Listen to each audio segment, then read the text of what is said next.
What's going on, everybody? It's Jay, aka It's a News Story, back with another Phantom Parade news video. And this Friday is going to be very stacked for not only global, but also for JP players. I'm going to put heavy emphasis for JP players because they got some pretty cool stuff to look forward to. But us global players also have something cool to look forward to, and that is Culling Games YUJI finally being added to global, and he will release on March 27th after a maintenance, of course, which from the looks of it, it'll probably be around the typical time maintenance would end, like 1 a.m. And he's obviously going to have his own limited featured banner, and you guys will see me summoning on that the moment the banner releases. I have seen people, though, they've been a little worried, right? Because they seen that the banner released, and they're like, oh man, JP players, they got him for free. And it's like, guys, JP also had a banner. They got it for free, and then they also have a banner that they could summon on to get more dupes of the unit. So that is something to look forward to. And then we have the anime broadcast event, which is a SSR character guaranteed YUJI only gacha. So it is so funny that we only have 3 SSR standard YUJIs, so they just had to throw an R YUJI in the corner. But you know what I'm saying, it's pretty cool. I mean, I don't need any of these in specific. I already have all these A5, but very cool option for new players that are going to pick up the game for the Culling Games YUJI, and any people that are newer to the game that started during like maybe the anniversary season that needs to max out these older units. But then again, this YUJI wouldn't be 100% necessary because, well, I mean, this guy is out now. Well, not now, but soon enough. Then we have the Max 120 weekly 10 free gacha, which is to perform 10 free draws in a designated gacha, up to 120 free gacha chances.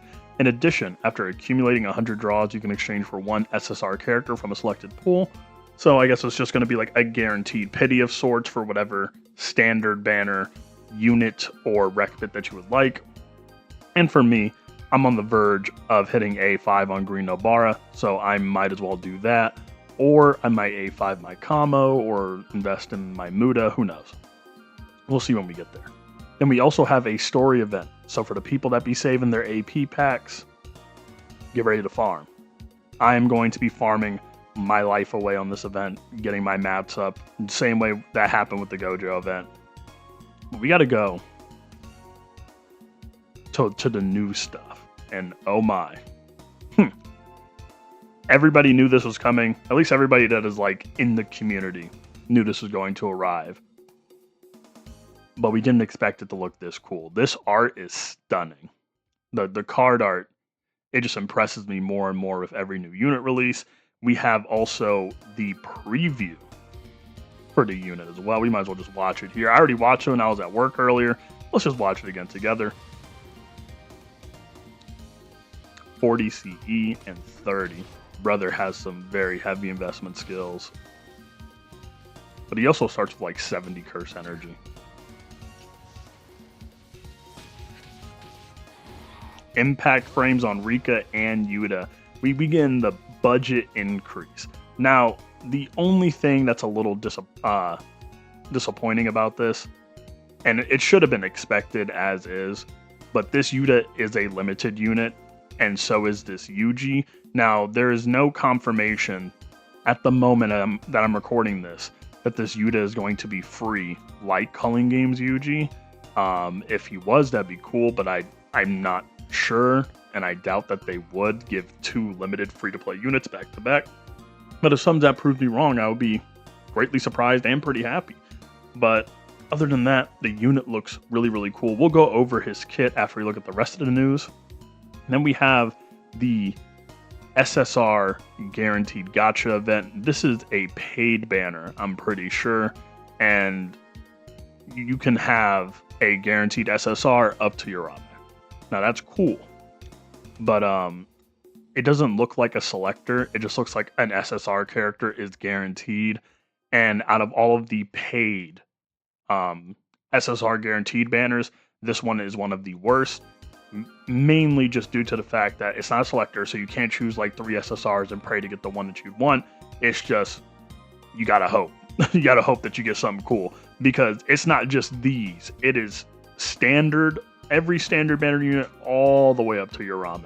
So if you guys are planning on summoning on this banner in the future, keep that in mind, that you're not guaranteed really anything.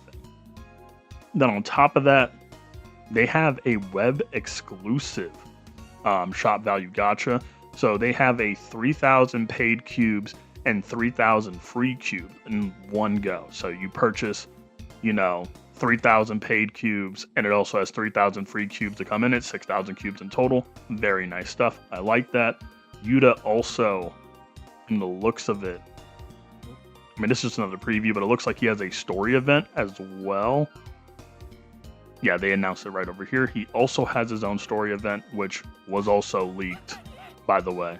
But some Zap's putting in the heavy hitters. Now, we do already have his full kit, and I have it on my phone. So we're going to read it through, and we're going to give our first impressions of it.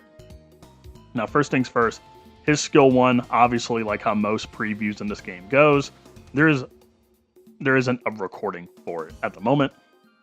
And you can see the crit bonus right here on skill 1. It increases his own critical rate, and he does melee mixed damage. Now, this unit in total is a mixed fighter, which means he will be usable on Jujutsu and Taijutsu stages. So let's keep that in mind. Now, next is his skill 2. Monstrous little thing. Now, it deals melee mixed damage to all enemies with less enemies within the wave, increases the effect further. So, similar to our boy Sukuna, where the less enemies on the field, it probably changes or just does more damage. One of the sort. Then we have skill 3, which is execution, and it is a 30 CE skill. The previous one was 40. He increases his own break damage for 1 turn, which there is kind of like this consistency of like the meta units getting this like break damage bonus, and I'm liking it, because any unit that does break damage stuff, aka like yellow Megamaru or blue Naobito, they're fun units. They're just fun units to use in general. It deals melee mixed damage to the selected enemy. And on top of that, it increases the selected enemy's break damage received for 3 turns, increases the selected enemy's damage received for 3 turns, and deals an additional melee mixed damage to the selected enemy for 2 hits. Now, it's interesting because from what I can see from this kit translation, it doesn't say that the break damage received for the enemy is non-stacking. So, for example, with 0.2 Gojo, it specifically says that his effect can't stack. But with Yuta's kit, it doesn't explicitly say if it doesn't stack or if it does stack. So we're just going to operate under the presupposition that we can stack this, which will be kind of ridiculous, but we can just keep it pushing to the ultimate, which is Kamrika, the cool impact frame stuff. Now, it increases his own break damage for 1 turn, deals melee mixed damage to the selected enemy for 4 hits, and it has a large chance to hit a crit. Increases the selected enemy's yellow damage received for 3 turns, deals an additional melee mixed damage to the selected enemy, which again, its crit rate is large, and increases his own damage dealt for 4 turns. This cannot be stacked. It then recovers own curse energy, and he's able to bypass his curse energy limit, which I'm pretty sure is 140. And in all of the hits in his ultimate bypass darkness, we are reaching parts of kits in Phantom Parade where it's just a laundry list of things that we gotta read. Like, every unit just has so much put into them. And then on top of that, he has a auto skill, which is a critical enhancement auto skill. I would say similar in vein to Kusakabe's, right? Where when he lands a crit, he increases his own Taijutsu and Jujutsu stat, and it boosts his critical hit count, and he recovers curse energy by 10. So, all in all, this YUTA has a very, very interesting kit. From the looks of it as well, I've seen multiple different translations, specifically for his critical and enhancement passive. He also stacked, like it's like an 8 stack, just like Kusakabe.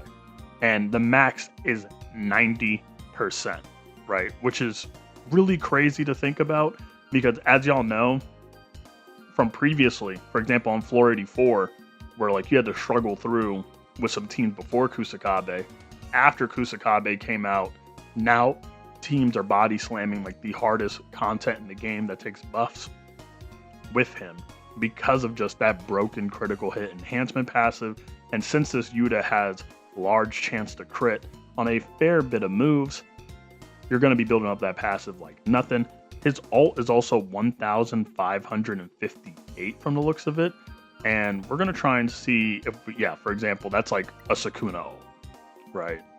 So it's on the, I would say, the bigger side for sure. But the difference between this YUTA from the looks of it and these other units with that heavy ult gauge is that this YUTA, I mean, he fights back way more, and we're not in the nuke meta anymore, right? So we're in the continuous damage meta. Units are just going to be fighting back all the time, and this is great. This is great. The only thing that shocks me about this, so many people in my comments in the Discord, especially in my Discord, they were like, I want YUTA to be yellow so we have a replacement for Zonji. Well, guess what? Y'all didn't expect him to be a mixed fighter. So now he's low-key boxing Zonji and he's boxing Sukuna. So now what are we going to do? This is very interesting. I want to see how this unit performs. Because this unit is a mixed unit, it is Taijutsu and Jujutsu. I wonder if this unit is not only going to surpass Zonji, but has a chance to rival Sukuna or surpass Sukuna, which would be very, very insane for the possibility of a unit to take place this second anniversary demon. But we'll have to see. We'll have to see his performance. I mean, especially because YUTA has like that increased break damage. And that was like, I mean, Zonji's big gimmick was like his zone state. He gets that huge break damage increase, and he was able to just go off the walls with it. So very interested to see what happens. In fact, since YUTA has a fair share of debuffs attached to his kit, I kind of want to see YUTA and Zonji on the exact same team. But maybe that's just me. I want to see YUTA and Zonji on the same team. I want YUTA and Sukuna on the same team. I'm greedy. But that's all the information we have today for Phantom Parade News. Let me know in the comments down below. Are you guys going to be summoning for Culling Games YUJI? You guys gonna get that free-to-play copy and just let A0 rock? Are you guys gonna chase dupes? Same for YUTA. Are you guys hoping that he's gonna be free? And if he's not free, are you going to summon? Because he is looking very interesting. A lot of people are hyped for this unit. I hope he lives up to expectations, but every single unit that is released in the past, 2-month time frame in Phantom Parade has been cracked. So I will not be surprised if he is the same. And I also brought this up in my Discord server, but this just means that half anniversary has a lot to live up to, and power creep might just even be more prevalent than ever before. But let me know what you guys think down in the comment section down below. It's been Jay, aka It's Ghost Story. Make sure you like, comment, subscribe, join the Discord if you like, and I will see you guys later.